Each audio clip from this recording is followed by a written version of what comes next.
Hello guys, welcome back to our new video. Guys, আজ তোমাদের সাথে আমি শেয়ার করব হচ্ছে একটা নিরামিষ দিনে খাওয়ার জন্য চটপটা রেসিপি। সেটা হচ্ছে নিরামিষ পাস্তার রেসিপি। তো এখানে আমি নিয়ে নিচ্ছি পাস্তা, এবং এখানে আমি দেখো ফুটন্ত জল আগেই করে রেখেছি। সেই জলের মধ্যে দিয়ে দেবো এই পাস্তাটা যাতে ভালোভাবে সেদ্ধ হয়, এবং দিয়ে দিচ্ছি কিছুটা তেল যাতে পাস্তাগুলো একের অপরের সাথে লেগে না যায়। যখন পাস্তাটা সেদ্ধ হয়ে আসবে তখন দেখবে যে পাস্তাটার মধ্যে জলটা কমে কমে এসেছে, মানে বুঝে যেতে হবে যে পাস্তাটা এবার ভালো করে সেদ্ধ হয়ে গেছে।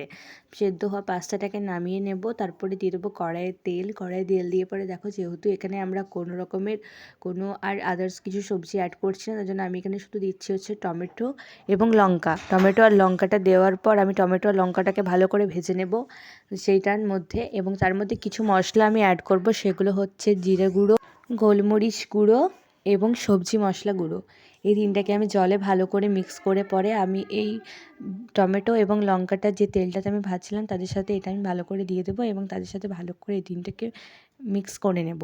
যখন এগুলো ভালো করে মিক্স হয়ে যাবে, ভাজা ভাজা হয়ে আসবে, তখন আমি দিয়ে দেবো এর মধ্যে পাস্তাটা, এবং এগুলোকে ভালো করে মিশাবো, এবং কিছুক্ষণ লাড়ার পরই রেডি হয়ে যাবে আমাদের ইজি টেস্টি নিরামিষ পাস্তার রেসিপি, যেটা নিরামিষ দিনে খাওয়ার জন্য একদম পারফেক্ট। আর গাইস, যদি তোমরা এরকম টাইপ আরও অনেক ভালো ভালো রেসিপি দেখতে চাও তো আমার চ্যানেলে ভিজিট করো, এবং আমার চ্যানেলটা সাবস্ক্রাইব করে রাখো যাতে এরকম আরও ভালো ভালো রেসিপি তোমরা দেখতে পাও। Bye guys, thanks for watching.